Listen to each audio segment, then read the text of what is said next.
Hi friends, Wizdy here, welcome to a new Raid Shadow Legends video.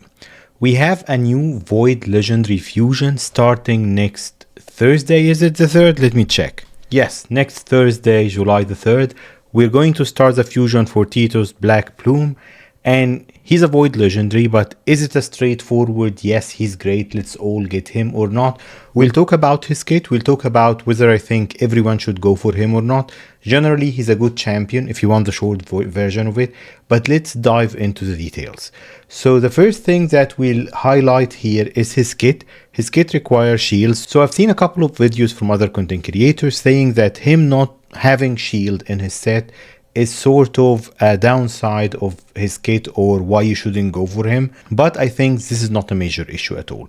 Let me tell you why. So here we are on Hell Hades website on champions that do have that shield buff on all allies.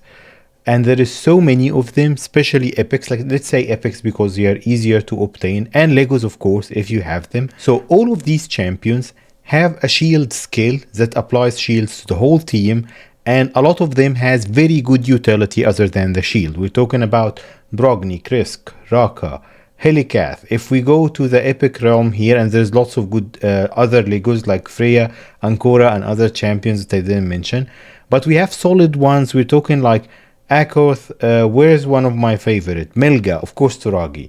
Melga, a very good support champion. Tagore. So having a champion applying shields beside Titus is not a big deal. Just realize that Titus, I don't think that he'll be a major factor for Arena anyways. But in PvE content, consider him a two-man team, not a one-man team. Let me explain what I mean by that. To get the most value out of Titus, you need to run him with that shield champion. Whoever your best shield champion is, running him with a shield champion in a shield set probably or bolster set, because probably Titus is going to be faster than them, is going to give you the most value out of him, which is not a big deal. So him and a support champion in shield set, something you might do anyways, will give you the most value out of this champion. Why is that? Why I think that if you're going for this champion, and I do recommend going for him, is that you should run him with a shield champion, because then he doesn't require accuracy and he doesn't require crit rate, which is very important. This champion is defense based, so this means that he's going to be tanky by default. This A2, we'll talk about very high level on his skills in a bit, but this A2, if it doesn't need crit and he got good multipliers, it's going to smack, because you just need to give him speed and defense, and that's it. Because with the shield being applied on him from a shield set or from the shield champion, he doesn't need accuracy for his A1, applying block active skills on a single target, of course, for 2 turns. So this is a strong A1. Of course, it's 60%, so it's not 100%. If it was 100% on an A1, it would have been broken. But 60% applying block active skills on an A1 is great, especially that whenever an ally counterattacks. So maybe someone like Valkyrie applying shields and counterattacks can be like a good partner for this champion, allowing him to do more A1s when allies counterattack and to put that block active skills. Of course, block active skills is a niche debuff. So yes, it's useful in certain areas for waves. You cannot block active skills on bosses except for one form of Chimera, but still it's a good A1 like low level arena or mid tier arena. I'm sure that the community, I think Bronco might do some fun stuff with this guy, and there might be some comps and teams coming out of this. So good A1, A2, as I said, looks like it's going to be a smack if his multipliers are good, and then if he doesn't require 100% crit, it will be always critical if he's under shield, same conditions that we said for that other skill. Then this skill can smack, and if it kills someone, it's going to do a full cleanse for the team. So a bit weird, but yeah, so that gets me wondering, like, the set of skills, the champ is okay. We'll talk about the aura and the passive and all of that, but is Plarium now using AI just to figure out a champ kit and then making it interesting by just bundling a bunch of things that might not make the most sense together, throwing it at us and letting the community figure it out? Anyways, doesn't look like they're doing much testing anyways, but that would be another point. So his A3 also is strong. It's not super strong, it's not like OP or anything, but it's also good because he applies a life protection, increase attack and increase speed with a 40% turn meter boost.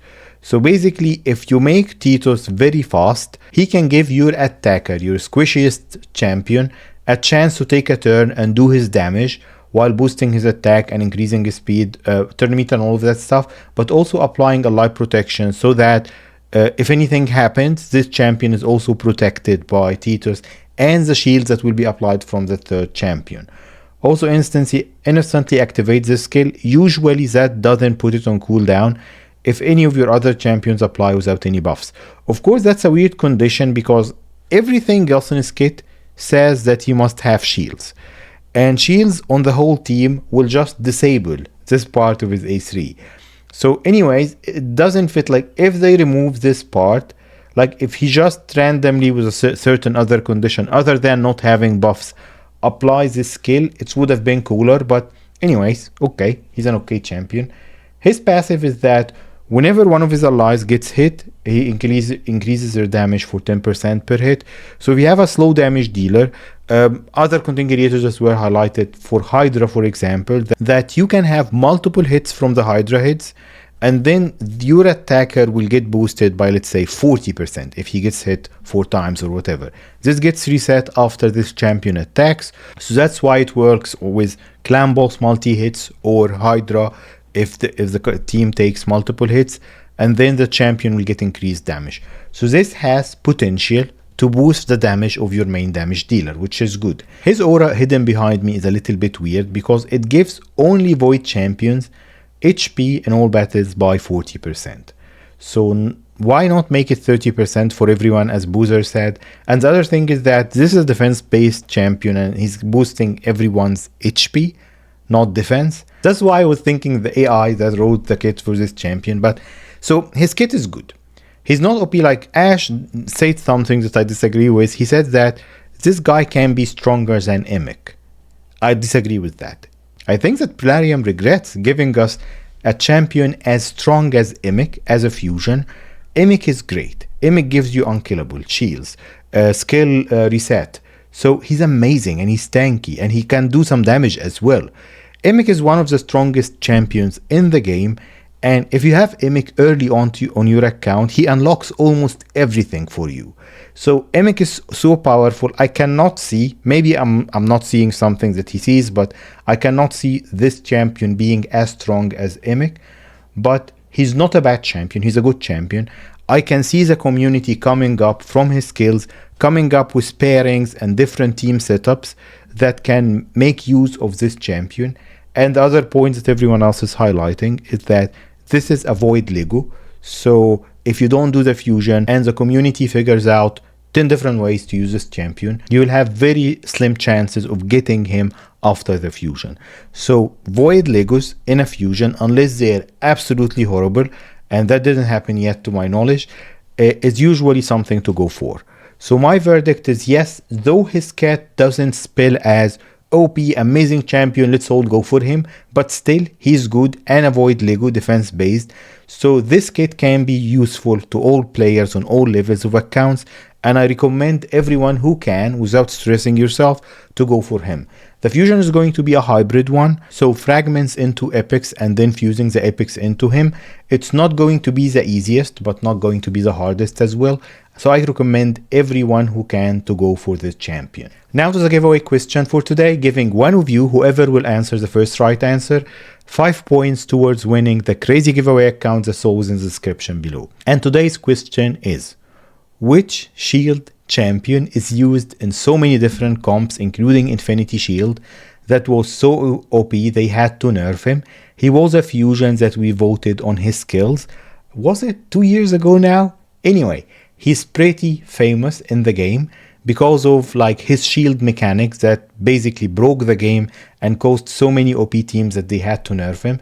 People were upset because they nerfed him a few months after everyone built the teams and invested resources into building those teams.